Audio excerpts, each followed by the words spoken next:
Coffee with Andy. Good morning. It is now Friday, November 4th. I was wrong on the date yesterday. We are in beautiful Hampton, Virginia, and this is Coffee with Andy, no Tracy, this morning.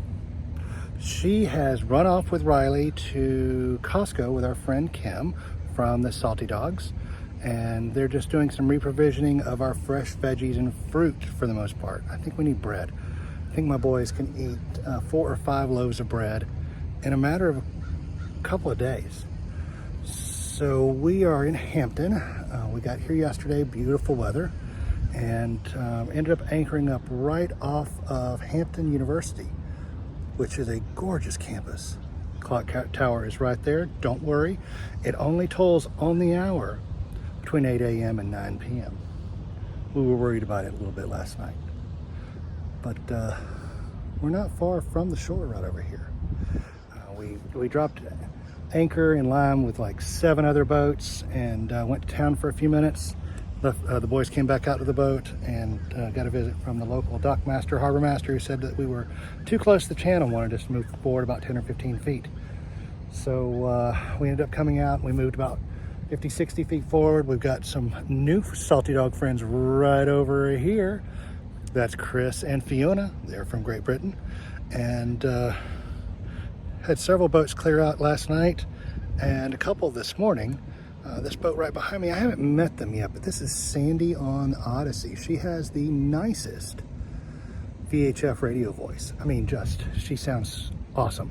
So I got to participate in my first, for you newer kids out there, technology calls like a Zoom call, but it was a VHF radio meetup this morning. They do it every morning at 8:30, and they talk about what is going to go on for the day. So one of the announcements was dock yoga at 11:30 this morning, which is just doing some stretching and other things.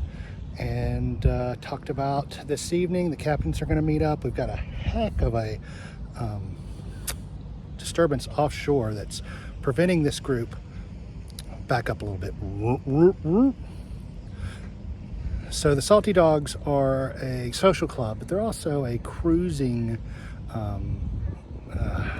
the word escapes me, but they get together like-minded people and they go on passages together. So this is the rally point, the cruising rallies.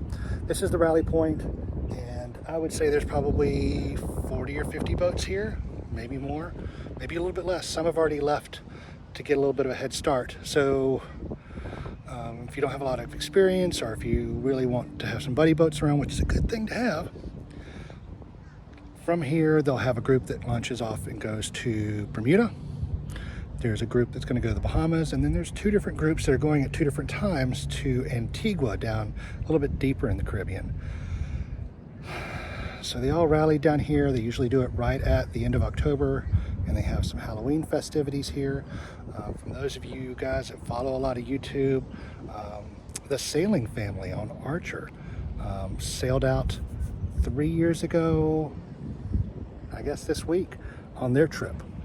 And they have since gotten off the boat. We met Seth from Archer at the boat show. He is now director of sales for H&H Catamarans, which is a beautiful catamaran company.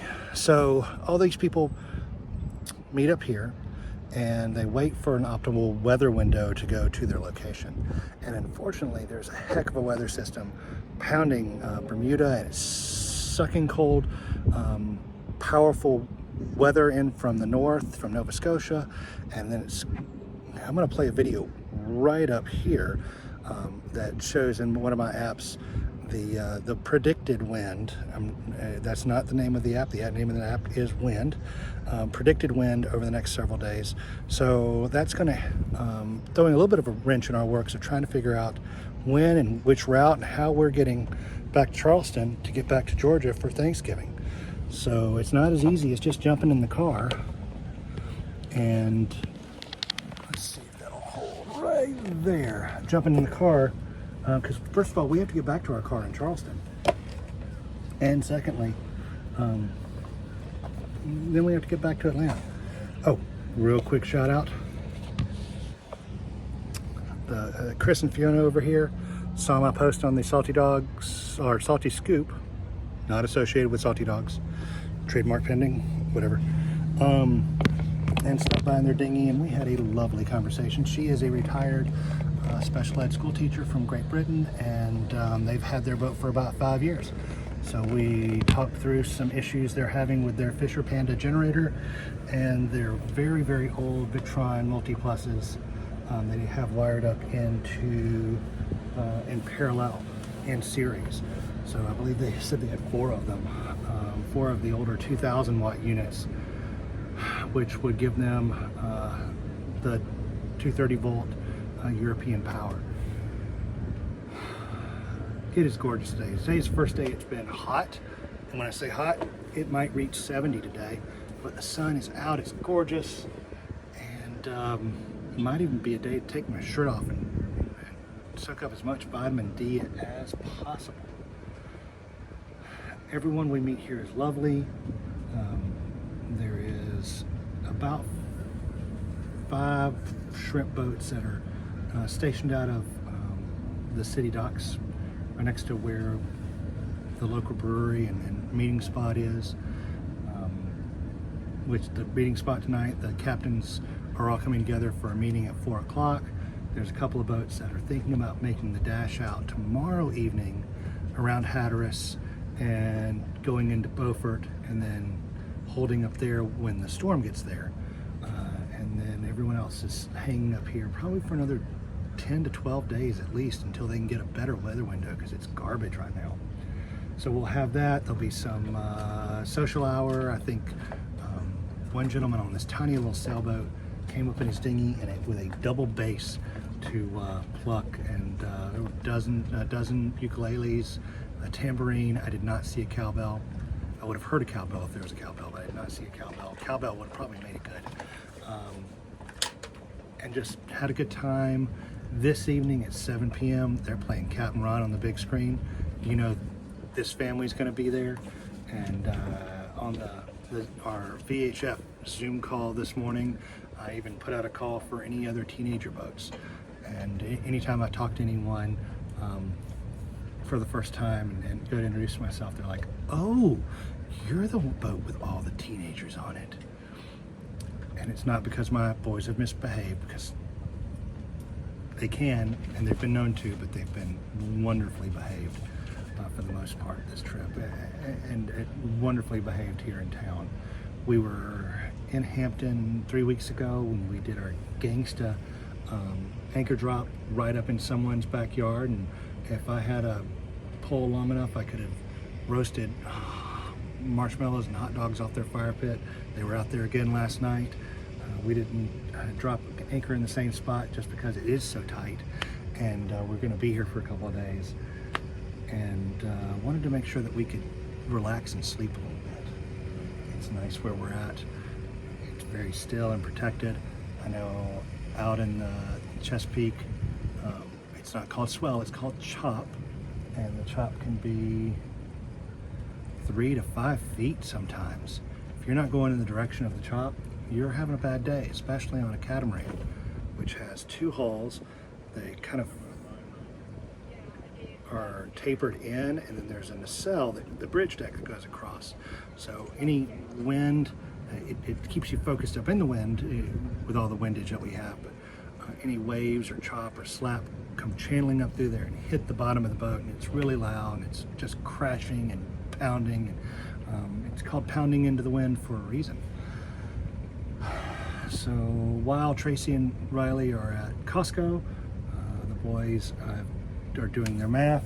I think I have checked Micah and Nick's. We're waiting on Camden to finish up a couple more problems. Then we're going to check his. We've topped off the fuel in the dinghy and re-hung our ornament on the back of the boat, the salty ornament, and just doing a little bit of tinkering. We have got the boat completely opened up. We've got all the fans on, and just trying to air out things. All the cold and the moisture from condensation, you don't want to turn into mildew or anything like that. So we've got it opened up. We're going to wipe down all the window frames with a rag with a diluted solution of vinegar water, just to kill off anything there and keep it fresh and fresh smelling and clean. We live in a tiny, tiny home, and we got to work together all the time to keep it tiny and clean. Other than that, having a good time. I look forward to seeing some of you folks over Thanksgiving week. We got some doctor's appointments and other things we need to do there. Still have one room at the bachelor pad back in Swanee available for rent. If you know of any, we'll say 20s males that are looking for roommates or looking to save a little money on rent, because apartments are killer expensive these days, hit me up. We'll talk, see if you're a good match, and see if we're a good match for you. Love you guys. Clean up after yourselves. Tell your friends and family you love them. And spay and neuter your pets. Talk to you soon. Bye.